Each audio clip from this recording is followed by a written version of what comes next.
I'm excited to welcome Rick R. Reed to the podcast today. Rick is all about exploring the romantic entanglements of gay men in contemporary realistic settings.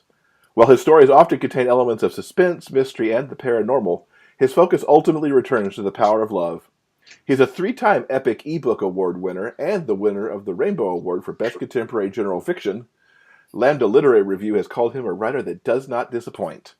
Rick lives in Seattle with his husband and a very spoiled Boston Terrier. Welcome, Rick. Thanks, Jeff. I'm happy to be here in my debut appearance. And we're very happy to have you here. Well, I'm happy to be here on this early morning. Yes, we're recording bright and early at 7:30. We're both in this Pacific time zone, so it's early for both of us. So you've had a very busy 2017 so far. You've had at least 3 books coming out that I could find. And back earlier this month of May, you had Perils of Intimacy debut. Tell us what that one's about. Perils of Intimacy. Perils. Oh, that would be an interesting title, too. Perils of Intimacy. That has some potential for erotica. Anyway, Perils of Intimacy is kind of a second chance contemporary romance about kind of a dark subject. One of the characters is a former crystal meth addict who's cleaned up his life. He has a very simple life now, working as a waiter. He has a good relationship with 2 sponsors, and he's completely changed for the better.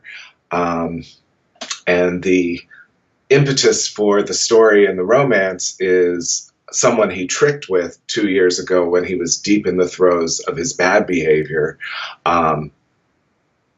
walks into the diner where he works, and they begin to flirt with each other. The other guy, who's an older guy, doesn't recognize him because he's cleaned himself up. He looks completely different. And so they begin to see each other and fall in love, but one knows the dark secret because the meth addict that night not only was it really a bad experience because of the drug, but also the guy robbed him blind. And so he's like waiting for the other shoe to drop, and it's how they work through, is there the possibility for a second chance when the truth comes out? And so that's kind of what the story revolves around. Mm-hmm.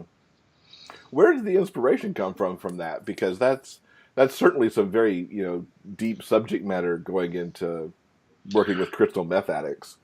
Well, if crystal meth addiction is a big problem in the gay community, mm-hmm. and a lot of my books, I like to deal with real issues in gay life, and I know that this is something that I've seen friends affected by it. It's a serious problem, and especially in our community. So I kind of wanted to write a romance about that and show how there's a chance for redemption in life and in love. And that was my story and sort of my inspiration. Mm-hmm. Mm-hmm. I like that it's so tied to issues inside the community as well, because we don't always get that in gay romance. Second chances can be on a much lighter level. Right. Yeah. Now, in April, you kind of went for a different angle and released a collection of gay horror stories titled Unhinged. Right. Which is 6 stories all bound up together. Yeah, that's my my other side. I have Rick Dark and Rick Light, and I guess even the romance has dark shadows in it, but the really dark side of me is my horror side, which is actually where I began my writing career. I started as a horror novelist back in the early 90s and was published by Dell in mass market paperback. And so I still have a love for horror, but I think I've come to love romance more, and I write more romance. But there's still always going to be a horror presence. And Unhinged is a good example of like the range of my horror work with an emphasis on gay characters and gay situations. And it goes from comic to deeply dark and horrific. There's there's a story about Jeffrey Dahmer. There's a story about a stalker. There's a story about, let's see what else. There's a really good ghost story. There's a story about a vampire who meets up with his prey in an online chat room. And so it's just if you haven't read any of my horror, it's a good overview of kind of what I do with horror. And there's always an element of romance sprinkled in, even in a story like Meat Mallet, which is about a cannibal who finds his victims in a cruising park on the north side of Chicago. I like that you find romance in, manage to sprinkle it throughout. Do your more typical romance audiences cross over to your horror and vice versa, or do you find yourself writing to two different audiences? I think there are some crossovers. I think people that read horror might be a little more open to reading romance.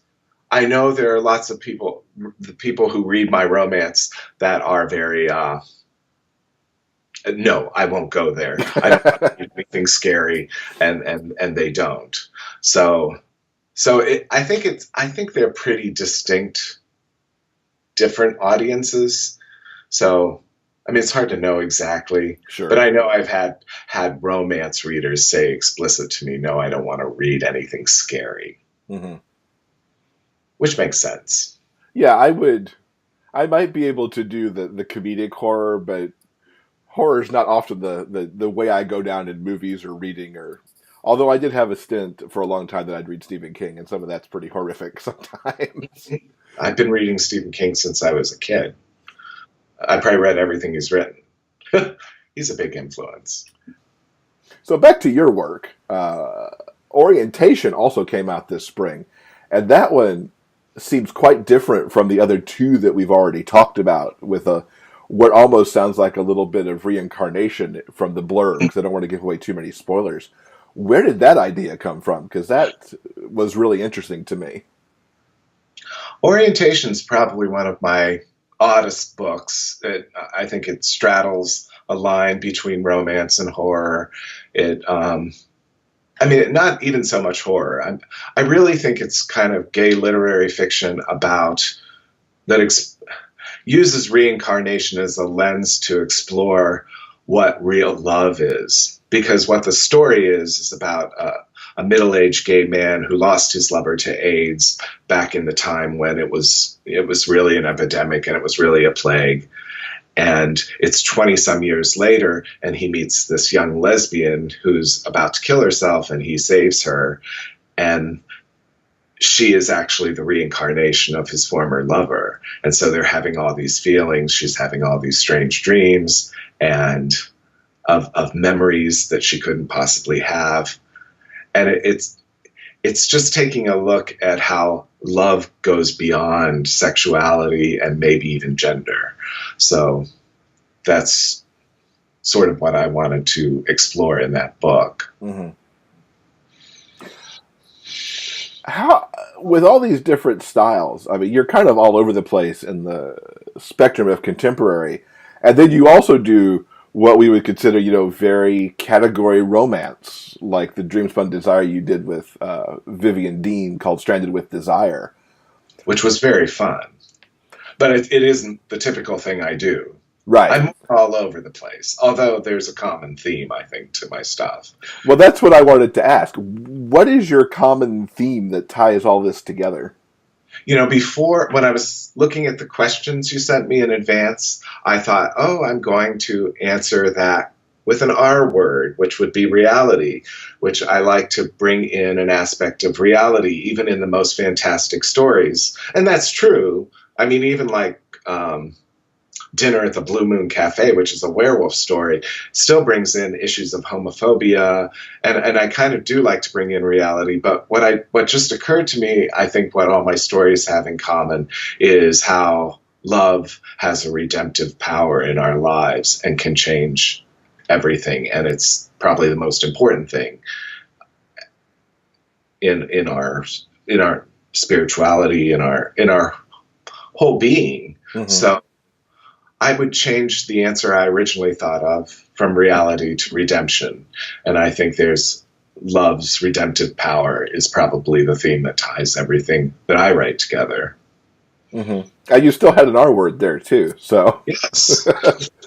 But I think the reality is good too, because all of that does seem to wind its way through, but the redemptive quality I like a lot because that changes everything to the characters when they find that that redemptive moment. Yes. Given all these ideas that you have, how do you decide what to write next? Is it just what appeals to you in the moment, or are you looking at the market and deciding what you want to put into what the marketplace needs? Or Well, Dream Spinner is, for me, a great publishing home. And for the past several years, I've just been kind of tossing out my ideas with Elizabeth North, who's the head of Dream Spinner. And we've been just scheduling my ideas. I think I have stuff scheduled now through 2019. And I have way more ideas than I think I'll ever have time to write. So I keep a file of potential ideas, but then I also have sort of, as best I can do, a spreadsheet of the titles that are coming up through 2019. Did that answer your question? it did. It's pretty incredible to be scheduled that far out, and great that you have that kind of guidepost on what you're going to write. Where do you think your ideas come from? Oh, that's the $64,000 question, isn't it? And I used to give smart-ass answers, but I mean, honestly, it's hard to say where inspiration comes from. It comes from all over the place. I think more and more as I get older, I will say that a lot of my ideas come from my own life, and that may not be immediately apparent from the themes, but I know where they came from because something that I write about could be a metaphor for something else that the reader wouldn't know, but I know. And then some things directly do come from my life, like my novel Blink, which was another kind of second chance romance about that takes place in the 1980s and then the present day, and how two people come together over the passage of all those years and all those changes. And the first part of that in the 1980s is totally autobiographical. And my novel Caregiver is partly autobiographical. So I would say a lot of my ideas do come from my own heart. Mm-hmm. Now, you're kind of prolific, as we talked about earlier. What's your balance between writing, editing, and marketing and everything that goes into the author career? Well, it's about priority. I think the number one thing I can do for my readers is write a good story. So my days start off with writing. That's the priority. That's where I want to give my best energy and my best time to. So, and I write. I give myself a goal of at least 1,000 words a day. I usually surpass that. If I don't, it's okay. But it's a pretty easy goal to meet. So. And it's not too much. I see writers posting on Facebook saying, "Oh, I wrote 6,000 words today," and it's like, but were they good words? So I don't want to burn myself out. So I work on that early in the morning. Sometimes it's still even dark outside. And then I move on to if I have something in for editing, and then the promotion, that's takes up almost as much time as the writing, but you have to say, I'm going to do 2 hours of social media and maybe creating some ads in Canva, writing some blog posts. But if I don't limit it, I could probably work for 10 hours and 12 hours a day on promo stuff. So I try to, with the promotion, I think writers all tend to be a little introverted for the most part. And I think it's kind of we have to force ourselves out there. And that's certainly true for me. So I try to do things where it's fun and where I'm not just writing, oh, buy my book, but, here's who I am. Hmm. And my writing is part of that. And hopefully by knowing me, you'll want to know a little bit about what I do in my imagination. Okay. You mentioned you had a career when you were just doing horror books, and you were putting out with Dell. What had you turn the corner into gay romance? And was it kind of a slow drift as the romance was in your horror, or was it more of a distinct turn towards that genre? The truth is, I think I've looked at this because it's a good question, and it's a good question I've asked myself. And I think when I was writing horror, I was at a purely writing horror, I was at a different point in my life. You might say my life was more horrific. I wasn't finding the things I wanted. I was dissatisfied. I was depressed. I was unhappy. I have a string of, I won't go into describing them all, but I have a string of broken, failed relationships behind me. And I kind of gotten to a point where I think what made me want to write more romance was the advent of meeting my husband 15 years ago. Because when I met him, I had pretty much given up. I had just ended my last live-in relationship that was a disaster.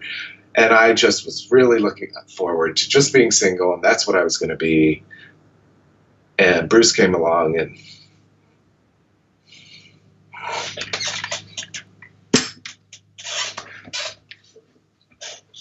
I'm sorry. It's okay. I get emotional. Bruce came along and screwed all that up.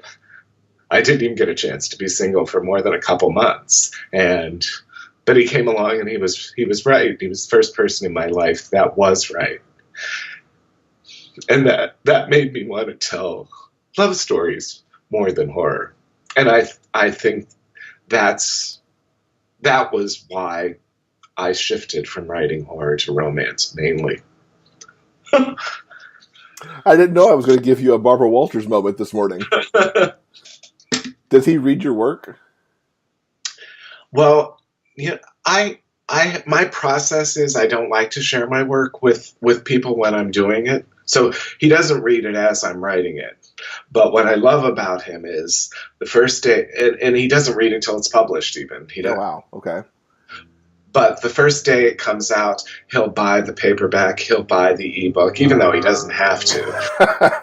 But he does that for me, and I think that's really sweet. I love that. I like Bruce. I've never met Bruce, but now I like Bruce tremendously. So what else is coming up for you this year? Well, I'm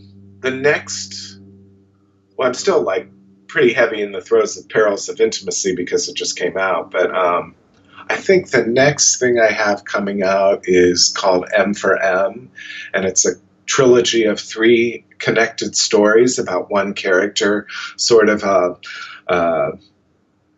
what's the word? Somebody who's an underdog in love, and it's 3 separate parts of his life where he's finding love, and then the second part is there's problems in the love he's found, and the third part is a much more spiritual part. I don't want to go into it all, but they all kind of it's called M for M, which is male for male, which is a abbreviation online, and all the stories revolve around online connections. The first one is sort of a catfishing story. The second one is a story told in blog form about a health crisis that causes a ripple in the relationship he's in. And the third story incorporates social media into finding love. So that comes out in June. And then Dream Spinner's re-releasing one of my, a short in September called I Heart Boston Terriers, which was originally published by Amber Quill, but they went out of business and Dream Spinner took that, and we've re-edited it and changed some of the It's had a pretty extensive re-edit, and I love it because I have a Boston Terrier, and I heart Boston Terriers, and the Boston Terrier is the pivotal thing that brings the two men together in the story. So, oh, nice. Is it based on your Boston Terrier at all? Well, some of the expressions and the life I give to the Boston Terrier in the story, whose name is Mavis, are based on my own Boston Terrier. So, yeah. Nice. And then I'm working on something that's kind of a little different, that's due pretty soon, and I'm just about done with it. It's a story called Sky Full of Mysteries, and it's an romance that incorporates an alien abduction. Oh, okay, cool. Little sci-fi element in there. Yeah, but the romance is really, really the big part of it. But the sci-fi element allows me to explore issues of what happens when two people are separated for a long, long time, which is what happens in the story when the one character is abducted, when the two characters are in love and very young, and then he's returned to the earth many years later, still the same age, but the other guy is 40-something, and how they deal with that. Oh, So I'm intrigued now. yeah, I think it's something kind of different than what we normally see in gay romance, and it was a struggle. It's been a struggle to decide how I was going to end it, but I've decided how I'm going to end it, and I just have 3 more chapters to go, and I think I'll be done with it. But I'm not going to say how I decided to end it. Well, no, that we don't want to give away spoilers. we try to be a spoiler-free show. So, what's the best way for folks to keep up with you online? Keep track of everything you're doing? Well, I do have a website, rickrreed.com, and that middle R is very important because I always tell people there's another Rick Reed who's an author. He writes detective fiction. He's a former detective, which I get odd emails sometimes that are meant for him from crime victims that he worked on cases of, but that's neither here nor there. The important thing is it's rickrreed.com is my website. And then my blog, though, I think is the best place to really find out about my work. And that's rickrreedreality@blogspot.com. Okay. We will link to that in our show notes along with all the books that we've talked about. And I encourage people to go pick those up, especially the new one, the Perils of Intimacy. And I hope you write the Pearls of Intimacy one day just to kind of maybe give that title a whirl. Yeah. There's certainly Pearls of Intimacy. We've all seen them. If we're lucky. All right, Rick. Well, it's been awesome talking to you this morning. Thanks for hanging out with us for a little bit.